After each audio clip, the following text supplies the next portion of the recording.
Exertion in plant and human, पौधों और मानव में उत्सर्जन।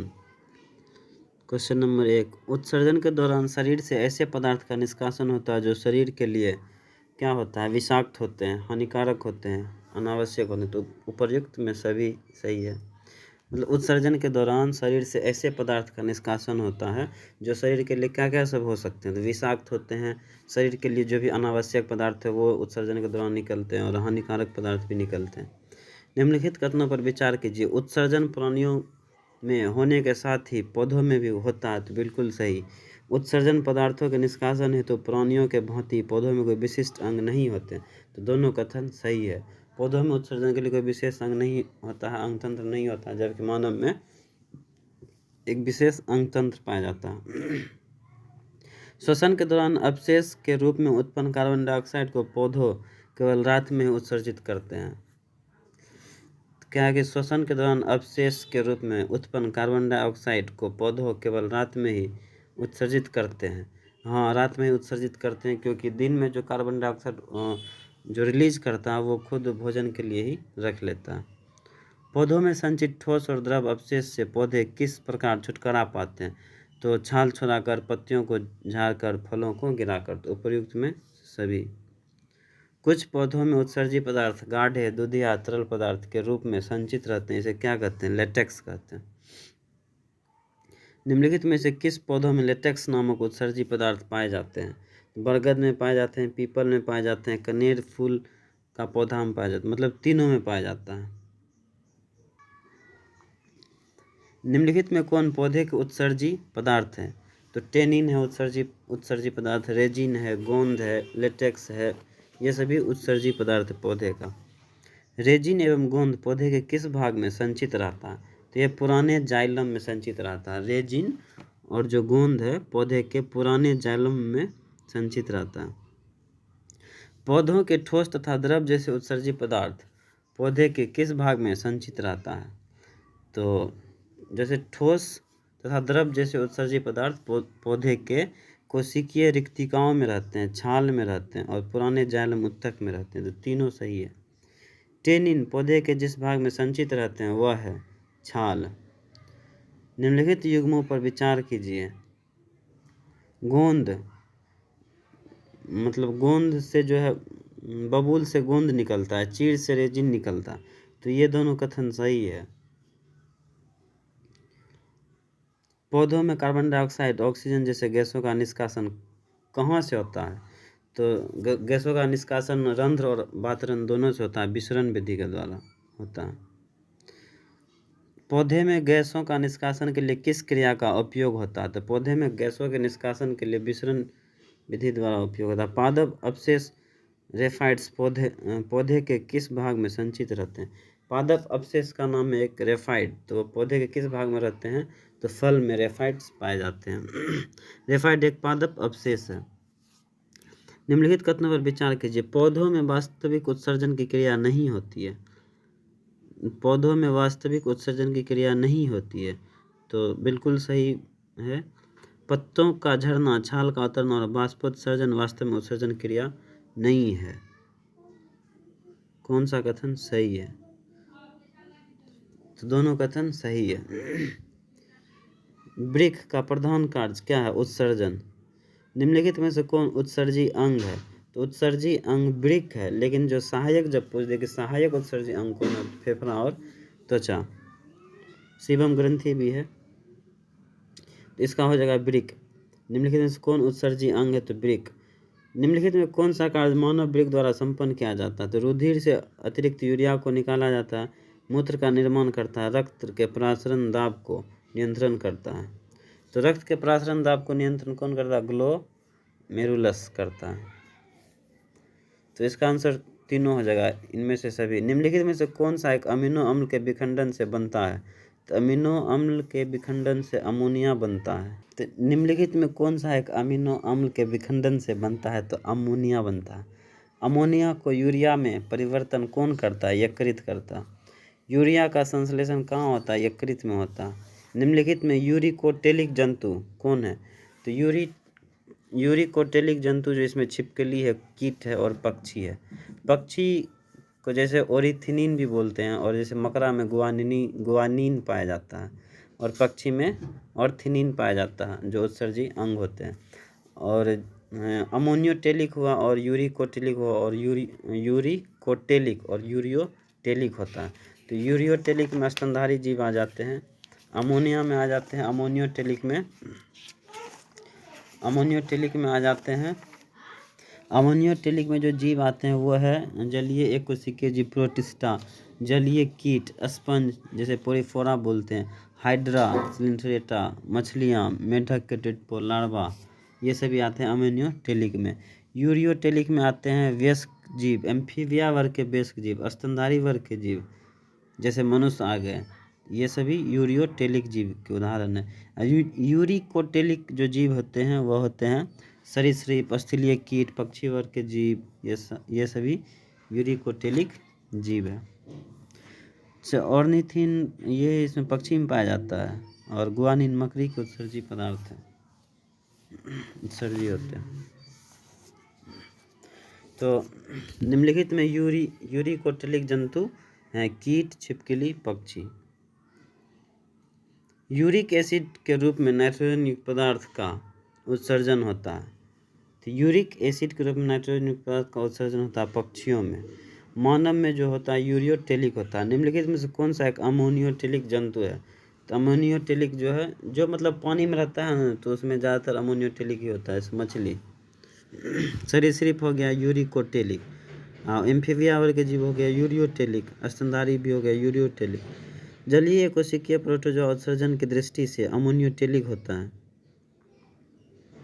निम्नलिखित में से किसके उत्सर्जन के लिए जल की आवश्यकता अधिक मात्रा में होती है? तो अमोनिया के उत्सर्जन के लिए जल की अत्यधिक मात्रा की आवश्यकता होती है।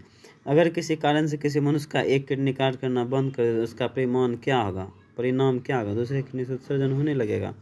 सामान्यतः सजीवों के शरीर में उत्सर्जन एवं जल संतुलन की क्रिया संपादित होती है साथ साथ, मतलब ऑस्मो रेगुलेशन और उत्सर्जन की क्रिया एक ही साथ होता है। कोशिका में होने वाला अधिकांश जैव रासायनिक क्रिया किस माध्यम में संपन्न होता है? द्रव माध्यम में। सजीवों के शरीर में प्रोटीन तथा अमीनो अम्ल के विखंडन के फलस्वरूप क्या बनता है? तो प्रोटीन एवं अमीनो अम्ल के विखंडन के फलस्वरूप अमोनिया बनता है, यूरिया बनता है, यूरिक अम्ल बनता है, तीनों बनता है। स्थलीय जंतु में सामान्यतः नाइट्रोजनी पदार्थ का शरीर से निष्कासन किस रूप में होता है? तो यूरिया के रूप में। अमोनिया के रूप में स्तनधारी जीव में होता है, जबकि यूरिकोटेलिक जो होता है उसमें पक्षी आते हैं, कीट आते हैं, ये सभी आते हैं। जंतुओं के शरीर में बनने वाले उत्सर्जित नाइट्रोजनी पदार्थ में सर्वाधिक विषैले कौन है? तो अमोनिया सबसे ज़्यादा विषैला है। निम्नलिखित में किन जीवों में नाइट्रोजनी पदार्थ का निष्कासन यूरिक अम्ल के रूप में होता है? तो यूरिक अम्ल में आ गया सरीसृप, रेप्टाइल्स, पक्षी, स्थलीय कीट। पक्षी में ऑर्थिनिन पाया जाता है, और जबकि मकड़ी में गुआनिन पाया जाता है। सजीवों के शरीर में उपापचयी क्रियाओं के फलस्वरूप उत्पन्न अपशिष्ट पदार्थों का शरीर से बाहर निकलना क्या कहलाता है? उत्सर्जन कहलाता है। उत्सर्जन क्रिया में किन पदार्थों का निष्कासन होता है? यूरिया और नाइट्रोजन पदार्थ का। किडनी के भीतर नतोदर सतह, कॉनकेव एरिया क्या कहलाता है? हाइलम कहलाता है। हाइलम वृक्क के किस ओर पाए जाने वाली संरचना है? तो हाइलम जो किडनी के भीतर पाई जाती है। वृक्क के रचनात्मक एवं क्रियात्मक इकाई को क्या कहते हैं? नेफ्रॉन कहते हैं। नेफ्रॉन के किस भाग में ग्लोमेरुलस अवस्थित रहता है? तो ये बोमेन्स कैप्सूल पे लिपटा रहता है।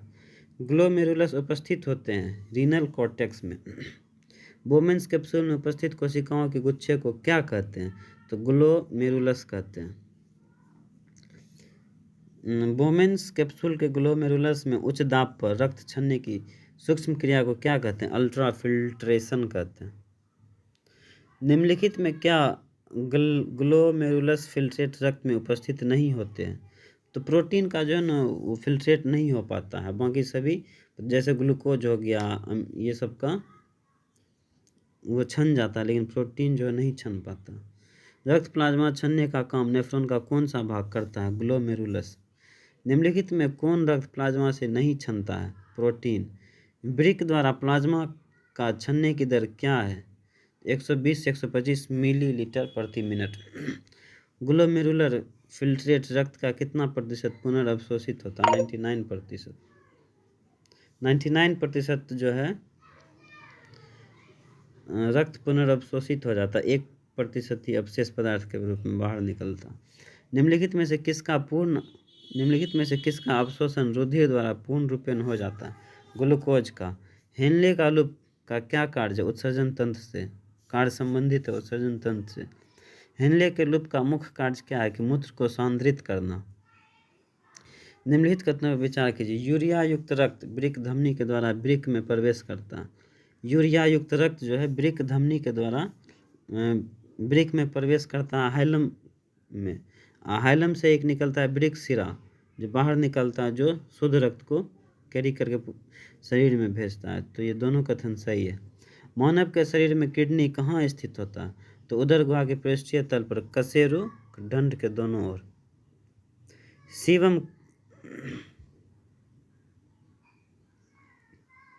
सीवम कहाँ से स्रावित होता है? तो वसा ग्रंथि से। नेफ्रॉन निम्नलिखित में से किस अंग का महत्वपूर्ण हिस्सा है? तो किडनी का।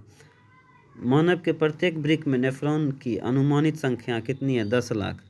वृक्क के प्रत्येक नेफ्रॉन में स्थित प्याले के समान संरचना को क्या कहते हैं? Bowman's capsule. मूत्र वाहिनी वृक्क के किस भाग से बाहर निकलता है? हाइलम भाग से। तो मानव उत्सर्जन तंत्र का कौन सा भाग शरीर में सीधे बाहर खुलता है? तो मूत्र मार्ग। पुरुषों के मूत्र मार्ग की लंबाई कितनी होती है? 18 से 20 सेंटीमीटर। जब वृक्क कार्य करना बंद कर दे तो निम्न में से कौन सा पदार्थ शरीर में जमा होता है? नेत्रजनित पदार्थ, अपशिष्ट पदार्थ। एक वयस्क मनुष्य के वृक्क का भार लगभग कितना होता है? 140 ग्राम। निम्नलिखित में कौन सा मानव गुर्दे का समान कार्य नहीं है? कौन सा मानव गुर्दे का समान कार्य नहीं है? तो जो कार्य पहले देख लेते हैं। रक्त के जल की मात्रा को नियंत्रण करता है किडनी। रक्त से यूरिया को छानकर बाहर निकालता है। कई हार्मोन का स्राव भी करता है। तो कार्य जो नहीं कि रक्त से शर्करा की मात्रा का नियंत्रण ये नहीं करता, यह हार्मोन करता है। वृक्क किस ग्रंथि के ऊपर स्थित होते हैं? तो एड्रिनल ग्रंथि के ऊपर। स्तनधारियों में श्वेत ग्रंथि मूलतः किससे संबंधित है? ताप नियमन से। स्वेदन मतलब पसीना का निकलना निम्न में से किसके लिए महत्वपूर्ण है? शरीर के तापमान को विनियंत्रित करने के लिए। पसीना शरीर को ठंडा करता है क्योंकि वाष्पीकरण के लिए गुप्त ऊष्मा की आवश्यकता होती है। मानव शरीर में जल का अवशोषण होता है वृक्क के वृक्कीय नलिकाओं में, उसके बाद बृहद आंत्र में। रक्त का शुद्धिकरण कहाँ होता है? रक्त का शुद्धिकरण फेफड़ा में होता है, यकृत में होता है, किडनी, तीनों में होता है। मानव शरीर में यूरिया की अधिकतम मात्रा किसमें पाई जाती है? मूत्र में यूरिया सबसे ज़्यादा पाया जाता है, मतलब 2% के आसपास रहता है। किसी प्राणी के शरीर के समस्त भार का अधिकांश भाग होता है जल। मनुष्य के आंसू में कौन सा एंजाइम होता है जिनसे जीवाणु मर जाते हैं? लाइसोजाइम। और आँख में ही लेक्रोजाइम ग्रंथि पाया जाता है।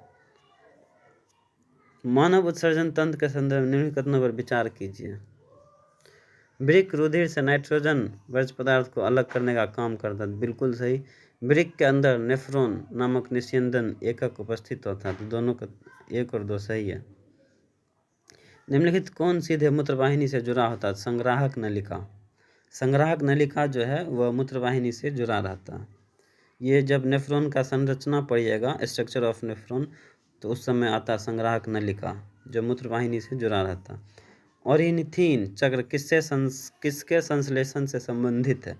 तो ऑरिनिथिन जो है पक्षियों से संबंधित है और पक्षियों में होता है यूरिया, तो ये यूरिया संबंधित है।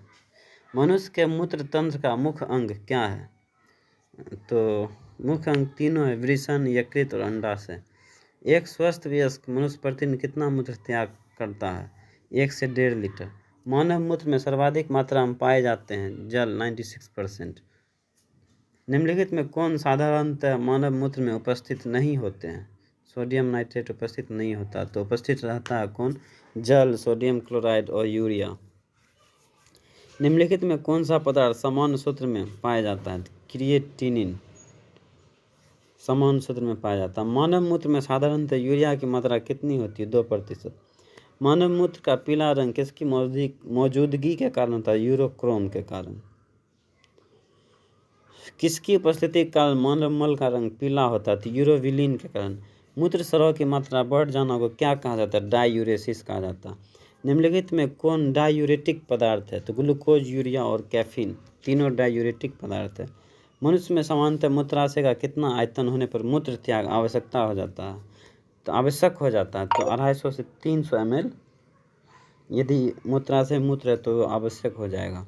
डायबिटीज इंसिपिडस किस हार्मोन की कमी से होता है? तो वैसोप्रेसिन की कमी से। निम्नलिखित में से किसे एंटी डायूरेटिक हार्मोन कहा जाता है? वैसोप्रेसिन। रक्त में यूरिया की मात्रा बढ़ जाना क्या कहलाता है? यूरेमिया कहलाता है। यूरिया का सर्वाधिक सांद्रण कहाँ पाया जाता है? यकृत शिरा में। पसीने तथा तेलीय पदार्थ निष्कासन करने वाली ग्रंथि मानव शरीर के किस अंग में मौजूद होती है? त्वचा में। मूत्र में ग्लूकोज का उपस्थित होना क्या कहलाता है? ग्लाइकोसूरिया। मूत्र में ग्लूकोज का उपस्थित होना ग्लाइकोसूरिया कहलाता है। इसे ही बोलते हैं डायबिटीज मेलिडियस। अपोहन का प्रक्रिया किस क्रिया को पूरा करने के लिए होता है? तो अब अपोहन का प्रयोग किस क्रिया को पूरा करने के लिए होता है? ब्रिक की क्रिया को पूरा करने के लिए। डायलिसिस मशीन किस तरह का कार्य करता है? डायलिसिस मशीन कृत्रिम ब्रिक का कार्य करता है। कृत्रिम ब्रिक निम्नलिखित में किस सिद्धांत पर कार्य करता है? डायलिसिस के। मशीन द्वारा रक्त के शुद्धिकरण की प्रक्रिया क्या कहलाती है? हीमोडायलिसिस। मानव शरीर में रक्त शुद्धिकरण की प्रक्रिया को क्या कहते हैं? डायलिसिस। ब्रिक द्वारा शरीर में लवण और जल की मात्रा का नियंत्रण क्या कहलाता है? ऑस्मोरेगुलेशन। मानव ब्रिक स्मरी में पाए जाने वाला प्रमुख रासायनिक यौगिक है कैल्शियम ऑक्जेलेट। मतलब पथरी में जो पाया जाता है वो कैल्शियम ऑक्जेलेट के कारण ही पथरी बनता है। ब्रिक कैलकुली यानी रेनल कैल्कई ब्रिक में पथरी का कारण है। निम्नलिखित कथनों पर विचार कीजिए। अमीबा में उत्सर्जन के लिए कोई विशेष अंगक नहीं होता। बिल्कुल सही। अमीबा में उत्सर्जी पदार्थ शरीर के सतह से विसरण के द्वारा बाहर निकलते हैं। बिल्कुल सही। प्रत्येक ब्रिक का बाहरी भाग क्या कहलाता है? तो कॉर्टेक्स कहलाता है और अंदर वाला भाग मेडुला कहलाता है। प्रत्येक ब्रिक बाहर से पतले संयोजी उत्तक से निर्मित एक रेशेदार दृढ़ आवरण से घिरा रहता है। इसे क्या कहते हैं? इसे कहते हैं कैप्सूल। एंटीनल ग्लैंड या ग्रीन ग्लैंड उत्सर्जी अंग है प्रॉन तथा क्रैब का। एंटीनल ग्लैंड या ग्रीन ग्लैंड प्रॉन तथा क्रैब का उत्सर्जी अंग है। कृत्रिम ब्रिक किन अपशिष्ट उत्पादों को रुधिर से अपोहन द्वारा पृथक करता है? तो नाइट्रोजन। मूत्र त्याग करने की विधि क्या कहलाती है? मिक्चुरिन कहलाती है। केचुए में उत्सर्जी अंग नेफ्रिडिया कितने प्रकार के होते हैं? तो 3 प्रकार के होते हैं। कार्बनिक अणुओं के विखंडन से उत्पन्न सबसे प्रमुख उत्सर्जी पदार्थ क्या है?